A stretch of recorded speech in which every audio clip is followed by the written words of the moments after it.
silence ne veut pas dire que vous fermez la bouche. Ce qui est appelé silence ou nishapt, on ne peut pas le faire, on peut le devenir.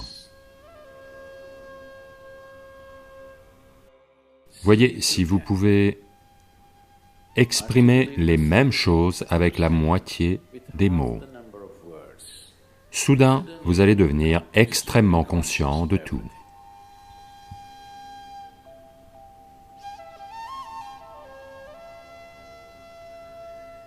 Le vent produit son propre son, l'eau aussi.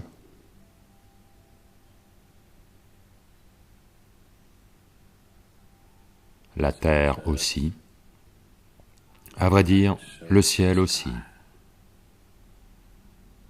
Tous les objets célestes font leur propre son.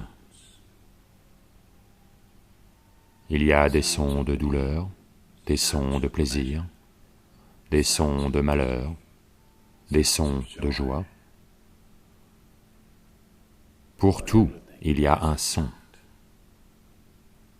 Avec la vie humaine, c'est très vrai. Il y a des sons de vie et il y a des sons de mort.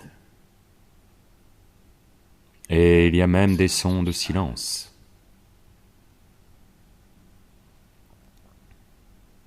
Donc cet amalgame complexe de sons, divers types de sons, crée diverses intentions, divers niveaux de compulsivité, divers niveaux de servitude,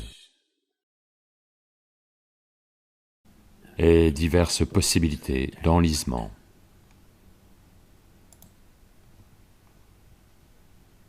Dans tout cela, pourquoi choisit-on de devenir silencieux? Le silence n'est pas une façon de vous priver de la vie. Il ne s'agit même pas de vous empêcher de vous exprimer. Le silence consiste à passer de la compulsivité à la conscience. Tous les sons représentent différentes formes et différentes dimensions de compulsivité. Quand quelqu'un choisit de devenir conscient, de ne pas être empêtré dans la nature compulsive de l'existence, il choisit naturellement de devenir silencieux. Silence, pas dans le sens de fermer la bouche, pas dans le sens de se boucher les oreilles. Vous pouvez chanter en silence, vous pouvez danser en silence, vous pouvez même parler en silence, vous pouvez même crier en silence, n'essayez pas.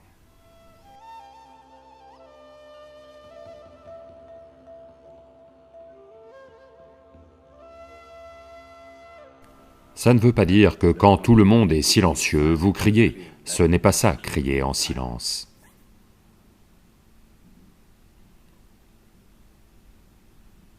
Parce que le son a trait à la surface, le silence a trait au cœur interne. Seule la surface produit le son. Voyez maintenant, l'eau frappe la surface et produit le son. En profondeur, il n'y a pas de son. C'est la même chose avec la vie. À la surface, c'est un maillage très complexe de sons. Un labyrinthe de sons produits. Mais au centre, il n'y a pas de son. Il n'y a pas de mot pour « pas de son » en anglais. On appelle ça nishapt. ça veut dire absence de son, une absence totale de son. Absence de son veut dire absence de réverbération. Absence de réverbération veut dire absence de vie. Absence de vie veut dire absence de création. Absence de création veut dire absence du Créateur aussi. Donc un espace qui est au-delà de la création et du Créateur, une dimension qui est au-delà de la vie et de la mort, c'est cela qui est appelé silence ou nishapt.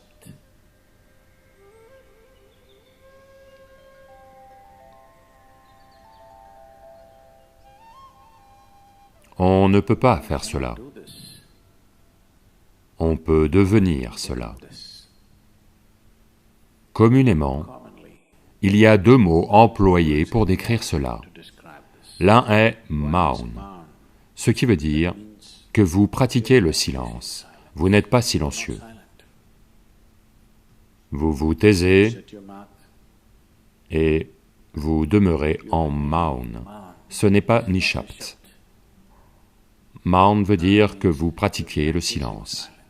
Quand vous pratiquez quelque chose, de toute évidence, vous n'êtes pas cette chose. Êtes-vous la vie ou pratiquez-vous la vie? Je vous le demande. Êtes-vous la vie ou pratiquez-vous la vie? Vous pratiquez la vie? Non, vous êtes la vie. Peut-être pas très bien pratiquée, mais vous êtes la vie. De même, il y a une différence entre pratiquer le silence et devenir silence.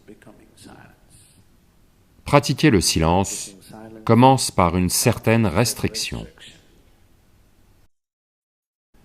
Mais lentement, à mesure qu'on pratique le silence, on peut potentiellement devenir silencieux. On peut devenir silencieux dans une activité intense. Mais personne ne peut maintenir une activité intense éternellement. Les instants d'activité intense ne sont que des instants.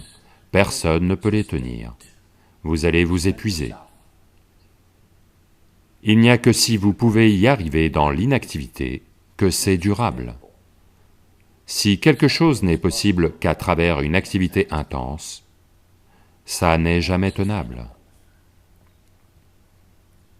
Dans un instant de chant très intense et extatique, quelqu'un peut devenir ou goûter un instant de silence. Mais combien de temps pouvez-vous tenir? Votre voix va casser et vos voisins pourraient vous tuer. Possible. Donc cette possibilité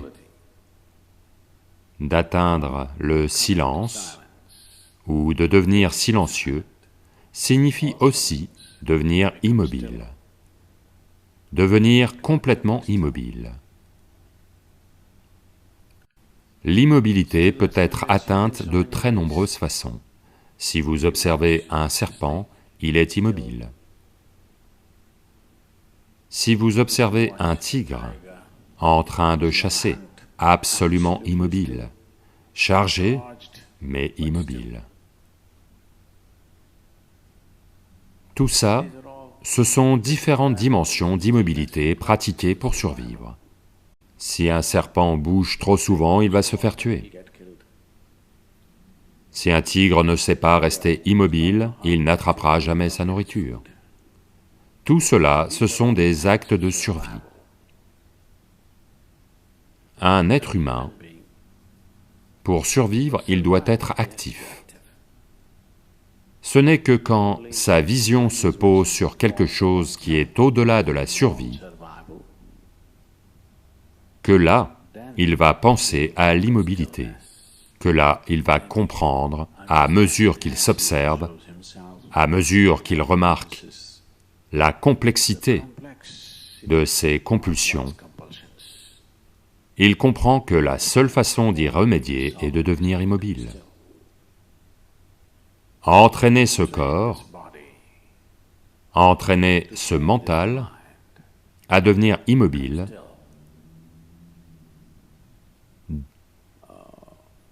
demande un certain effort. Si quelqu'un est simplement extatique, il va devenir immobile. Mais autrement, il faut travailler. Morceau par morceau, il faut travailler pour amener ce corps à l'immobilité absolue. La plupart des gens ne peuvent pas tenir leur corps au même endroit pour une quelconque durée. Ils sont tout le temps en mouvement.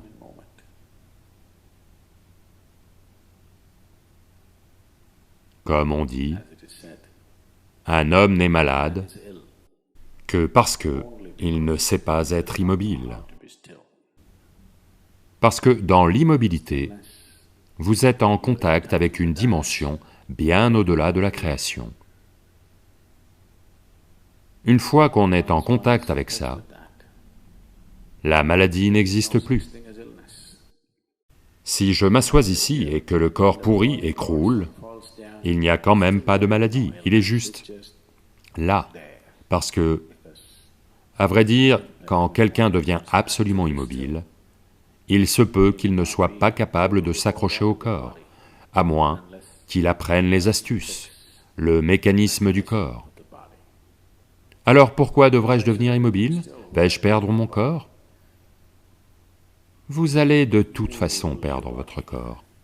Quand viendra l'heure de perdre votre corps, si vous voulez le perdre avec grâce, alors vous devez connaître au moins un petit peu d'immobilité.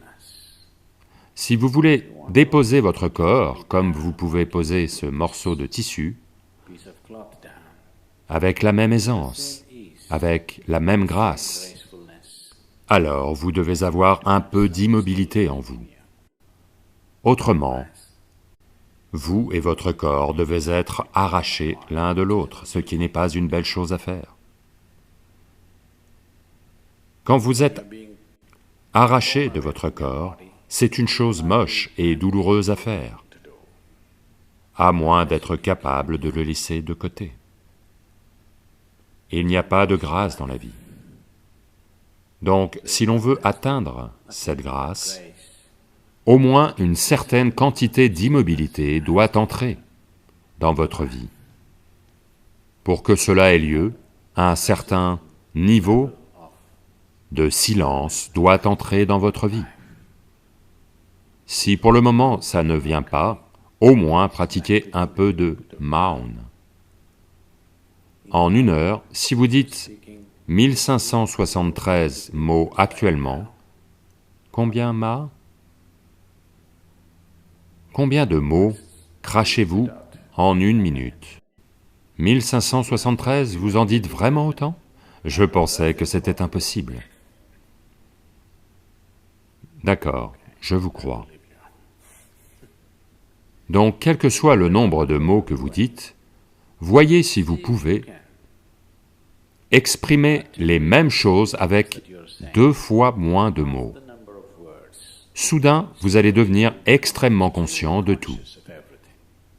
En ce moment, c'est une diarrhée orale.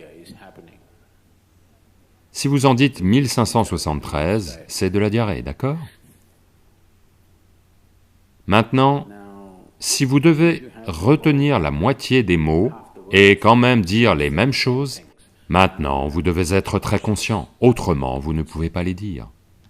Essayez simplement et voyez. Demain, un jour. En 1 heure, le nombre de mots que vous dites normalement, divisez-le par 2. Ne réduisez pas votre activité, dites toujours les mêmes choses, mais avec 2 fois moins de mots. À quel point le monde entier semblera merveilleux, vous savez?